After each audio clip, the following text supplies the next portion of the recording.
Hi అండి. Welcome back to my channel. ఎలా ఉన్నారండి అందరూ? ఈరోజు వీడియో అయితే నేను షేర్ చేయబోయేది వసంత నవరాత్రుల గురించి అండి. వసంత నవరాత్రులు అందరికీ తెలుసు కదా. లలిత నవరాత్రులుగా కూడా మనం జరుపుకుంటాము. ఈ నవరాత్రులనే రామ నవరాత్రులు అంటారు, గుప్త నవరాత్రులు అని కూడా అంటారు. చైత్ర మాసం ప్రారంభంలో వచ్చే నవరాత్రులే ఈ లలితా నవరాత్రులు.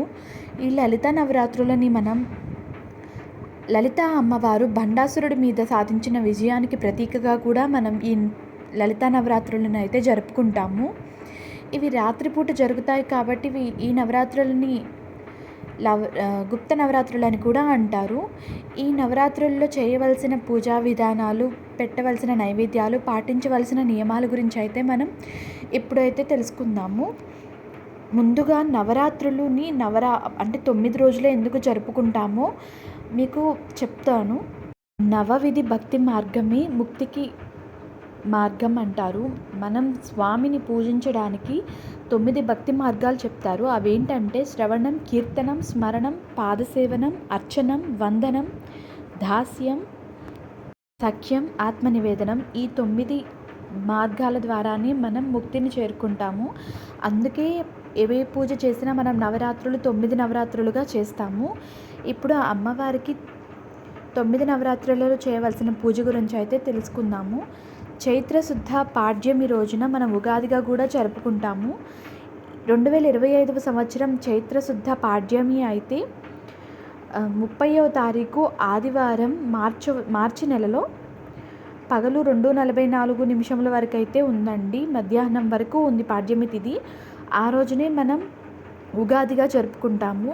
ఆ రోజు ఉదయాన్నే మనం లలితా నవరాత్రికి అమ్మవారికి పూజ అంతా సిద్ధం చేసుకోవచ్చండి. కలశం స్థాపించుకోవచ్చు. ఉదయాన్నే కలశం స్థాపన చేసి అఖండ దీపం పెట్టగలిగిన వాళ్ళు పెట్టుకొని అమ్మవారికి నవరాత్రి అయితే స్టార్ట్ చేసుకోవచ్చు. లేదు ఈవినింగ్ టైం చేయాలనుకునే వాళ్ళైతే మధ్యాహ్నం అభిజిత్ ముహూర్తం ఉంటుందండి. 12 గంటల నుంచి ప్రతిరోజు ఆ అభిజిత్ ముహూర్తంలో కూడా కలశ స్థాపన చేసి పూజ అయితే చేసుకోవచ్చు.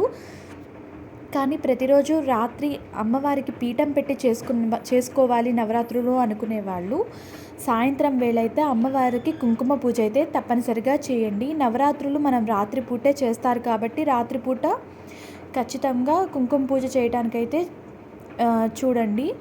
ఉదయం సాయంత్రం 2 వేళలా అమ్మవారికి దీపారాధన అయితే చేయండి లలితాదేవికి. ఉదయం కొందరు ఉపవాసం ఉండలేని వాళ్ళైతే ఒక పూట ఉపవాసం అయితే ఉండండి. లేదు ఉపవాసం చేయగలిగిన వాళ్ళైతే రోజంతా ఉపవాసం ఉండి సాయంత్రం అయితే చంద్రుడిని చూసి భోజనం అయితే చేస్తారు అమ్మవారికి పూజ చేసుకొని. దసరా నవరాత్రులలాగే ఈ నవరాత్రులు కూడా జరుగుతాయండి.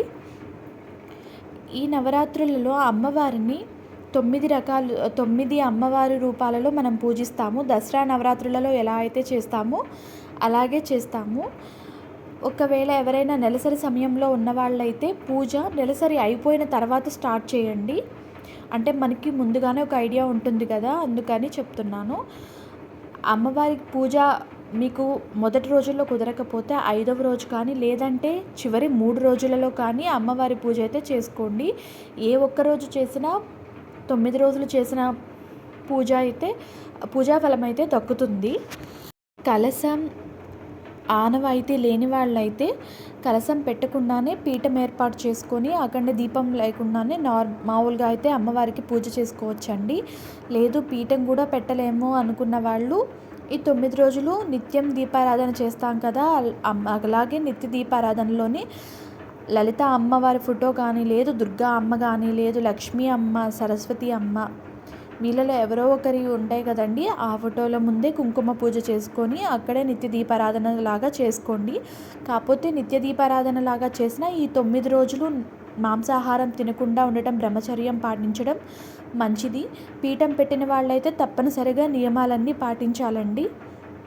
రోజు తలస్నానం చేయవలసిన అవసరం అయితే లేదు. పూజ ప్రారంభించే రోజునైతే తలస్నానం తప్పక చేయాలి. అన్ని రోజులు కుదరలేని వాళ్ళు శ్రీ పంచమి ఉందండి. శ్రీ పంచమిని లక్ష్మీ పంచమి అని కూడా అంటారు. ఆ రోజైతే తప్పనిసరిగా పూజ చేసుకోండి. పంచమి అయితే బుధవారం 2వ తారీఖు ఉందండి. ఆ రోజున అమ్మవారికి లక్ష్మీదేవి స్వరూపంగా కానీ ఎలా అయినా సరే పూజ అయితే ఖచ్చితంగా చేసుకోండి. కలశం లేని వాళ్ళైతే పెట్టుకోవక్కర్లేదండి. ఉన్నవాళ్ళైతే పెట్టుకొని చేయగలిగిన వాళ్ళు చేసుకోండి. ఏ పూజ అయినా మనం అనుమానంతో చేయకుండా, అంటే మనం ఇలా చేస్తే భయపడతా అలా కాకుండా మనస్ఫూర్తిగా అయితే పూజ చేయండి. అలంకరించుకోగలిగిన వాళ్ళు అలంకరించుకోండి. కానీ అలంకరణ కన్నా కూడా భక్తే ఎక్కువ ముఖ్యమండి. అంటే మనం ఒక అలంకరణ చేస్తున్నాం అనుకోండి, ఈ అలంకరణలో ఏదో మిస్ అయింది, ఇంకా ఏదో చేయాలని అలంకరణ మీదే ధ్యాస ఉంటుంది కానీ మనం దేవుడి మీద పెట్టలేము. కాబట్టి అమ్మవారి ఫోటో పెట్టుకొని చక్కగా దీపారాధన చేసి నైవేద్యం పెట్టుకొని అమ్మవారికి పూజ అయితే చేసుకోండి. ఇంకా ఈ 9 రోజులు అమ్మవారిని మొదటి రోజున అమ్మవారిని శైలపుత్రిగా పూజిస్తారు. ఈ అమ్మవారికి ఎరుపు రంగు బట్టలైతే కడతారు. అమ్మవారికి ఈ రోజున నైవేద్యంగా అమ్మవారికి పొంగలిని సమర్పిస్తారు. ఆ రోజు ఉగాది కూడా ఉంటుంది కాబట్టి ఉగాది పచ్చడిని కూడా నైవేద్యంగా సమర్పిస్తారు.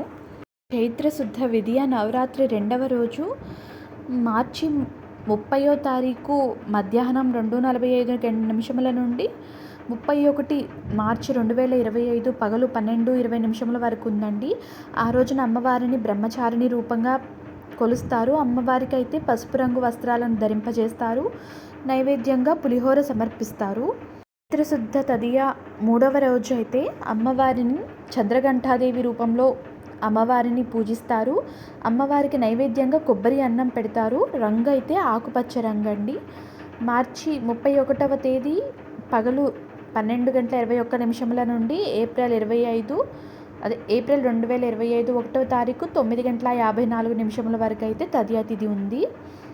చైత్రశుద్ధ చవితి నవరాత్రి 4వ రోజు అమ్మవారిని కూష్మాండాదేవిగా పూజిస్తాం.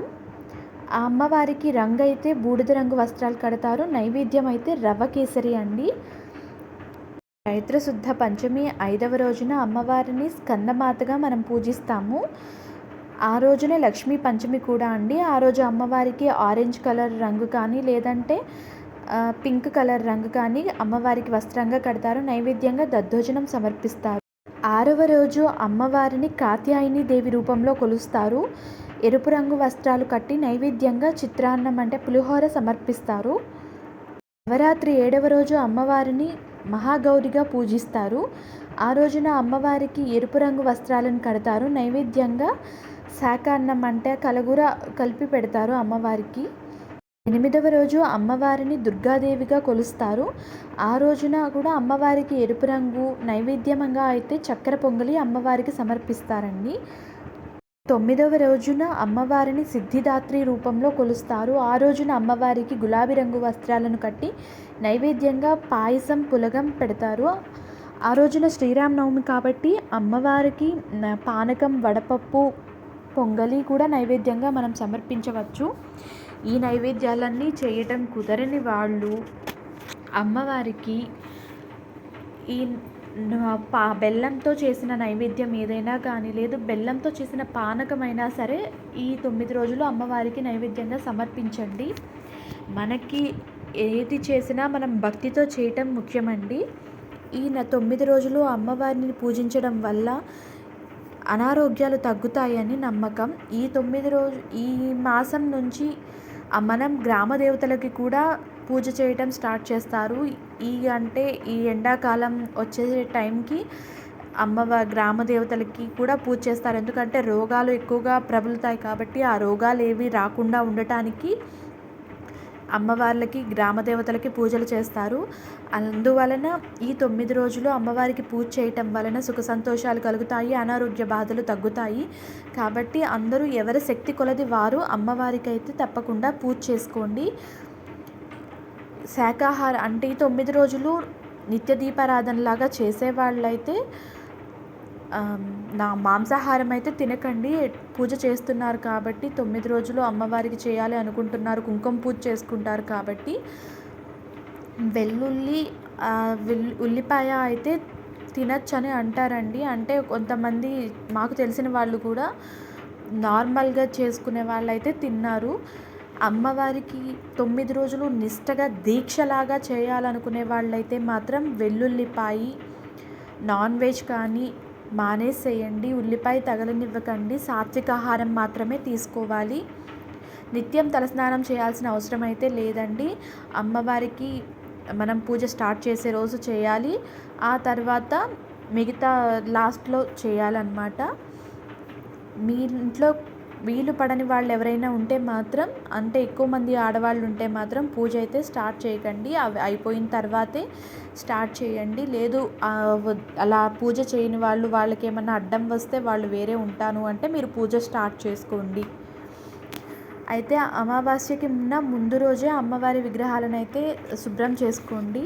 అంటే శుక్రవారం కాకుండా గురువారం 27 తారీఖున శుభ్రం చేసుకొని పూజకైతే అన్నీ శుభ్రం చేసుకొని, దేవుడి గదులు అన్నీ శుభ్రం చేసుకొని పూజ అయితే స్టార్ట్ చేసుకోవచ్చండి. ఈరోజు వీడియో అయితే ఇంతేనండి. మీకు ఈ వీడియో నచ్చితే లైక్ చేయండి, షేర్ చేయండి, కమెంట్ చేయండి, సబ్స్క్రైబ్ చేయండి. ఆ అమ్మవారి కృపా కటాక్షాలు మనందరిపై ఉండాలని కోరుకుంటూ ధన్యవాదాలు.